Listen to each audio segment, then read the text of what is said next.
This news sponsors by Shri Krishna enterprises railway station ఎదురుగా మా వద్ద అన్ని టీవీలు, ఏసీలు, ఫ్రిడ్జ్లు మరియు అన్ని రకాల ఫర్నిచర్ హోల్సేల్ ధరలకు అమ్మబడును. ఈ కృష్ణ ఎంటర్ప్రైజెస్ కు విచ్చేయండి. రైల్వే స్టేషన్ ఎదురుగా main road, Tuni. Proprietor Tamarana Satyanarayana. Kakinada జిల్లా కోటనందూరు మండలం అప్పలరాజుపేట పాఠశాలలో జాతీయ సైన్స్ దినోత్సవం ఘనంగా జరిగింది. హెచ్ఎం తమరాన దేవి వరప్రసాద్ ఆధ్వర్యంలో సైన్స్ డేలో విద్యార్థులు ఉత్సాహంగా పాల్గొన్నారు.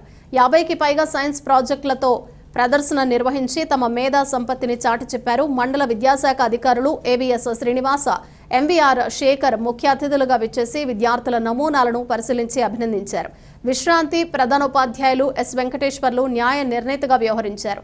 గ్రామ పెద్దలు సుర్ల సింహాద్రి, భీమిరెడ్డి అప్పలనాయుడు, భీమిరెడ్డి హరిప్రసాద్, జగదీష్ తదితరులు పాల్గొన్నారు. ఉత్తమ ప్రదర్శనలు, బహుమతులు అందజేశారు. మండల శాఖాధికారులు, గ్రామ పెద్దలు, తల్లిదండ్రుల కమిటీ చైర్మన్ అల్లవరపు రాజేశ్వరి గారు, పాఠశాల సైన్స్ ఉపాధ్యాయులు కె రామారావు గారిని ఘనంగా సన్మానించారు.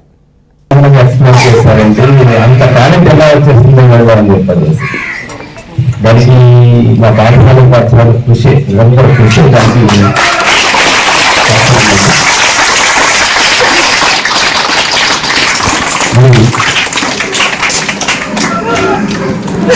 మొట్టమొదటి నోబెల్ బహుమతి గ్రహీత అయినటువంటి రామన్ గారిని మరి ఈ విధంగా పిల్లలకంతా కూడా తీసుకులా చేశారు. ఇటువంటి వాళ్ళ ఫంక్షన్ చెందకపోతే ఆ మహనీయుల గురించి మనకు తెలియదు. మొట్టమొదటి వాళ్ళు భారతదేశంలో ఆశయపడడం అనుకోండి, మనకి ఈ నోబెల్ బహుమతి చేసినటువంటి వ్యక్తి ఆయన. అదే సముద్రంలో వెళ్తూ సముద్రం వాటర్ నీళ్ళు ఆలోచన రావడం స్టార్ట్ అయింది. ఆ స్టార్ట్ అయిన తర్వాత రామణ అనేది రావడం జరిగింది.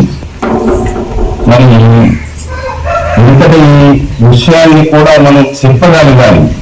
స్వతంత్ర సంవేదన గురించి కానీ, ఇటువంటి మహనీయుల గురించి కానీ మనం పిల్లలకు చెబుతూనే కూర్చోలో తెలిసి వాళ్ళకి సివి రామన్ అంటారు, గాంధీ గారు అంటారు అని వాళ్ళకి పరిస్థితి వచ్చేస్తుంది. వాళ్ళకి మనం తెలియపడతారు. అందు గురించి ఇటువంటి కార్యక్రమాలను చేయమని ఈ ఫిబ్రవరి 28వ తారీఖుని 1928 ఫిబ్రవరి 28వ తారీఖుని ఈ రామన్ ఎఫెక్ట్ అనేది ఆమోదించడం జరిగింది. కాబట్టి ఆ రోజునే అంతకంటే అద్భుతంగా ఇవాళ పిల్లలు వాళ్ళ నోట్లోంచి ఆ మాటలు ఇంగ్లీష్లో మాట్లాడుతూ ఉంటే నా మనసు ఆనందంతో పులకరించిపోయింది. టౌన్లో పిల్లలు మాట్లాడడానికి, ప్రైవేట్ స్కూల్లో పిల్లలు మాట్లాడడానికి, ఇక్కడ ఇలాంటి ఒక చిన్న గ్రామంలో చదువుతున్నటువంటి పిల్లలు మాట్లాడడానికి చాలా తేడా జరిగింది.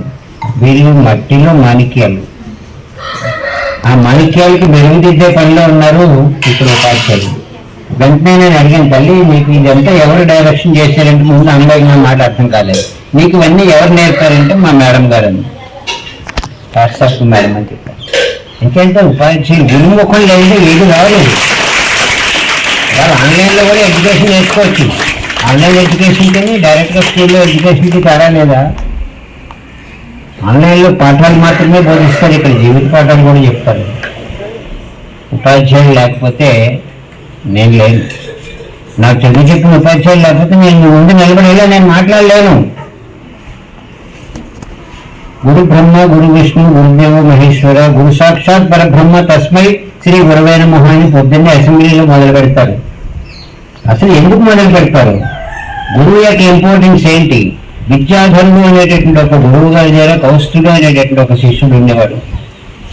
గురువు గారు బయటకు వెళ్ళినప్పుడు ఒక వారం రోజులు ఆ శిష్యుడే ఆ ఆశ్రమాన్ని అంతా కూడా చూసుకున్నాడు. ఆయన రాగానే ఇంక మీ చదువు అయిపోయింది, మీరు ఎవరెళ్ళకి వాళ్ళు వెళ్ళిపోండి అని చెప్పాడు. అంటే అందరూ వెళ్ళిపోయారు కానీ మీరు మాత్రం గురువు గారు నేను మిమ్మల్ని వదిలి వాళ్ళను అన్నాడు.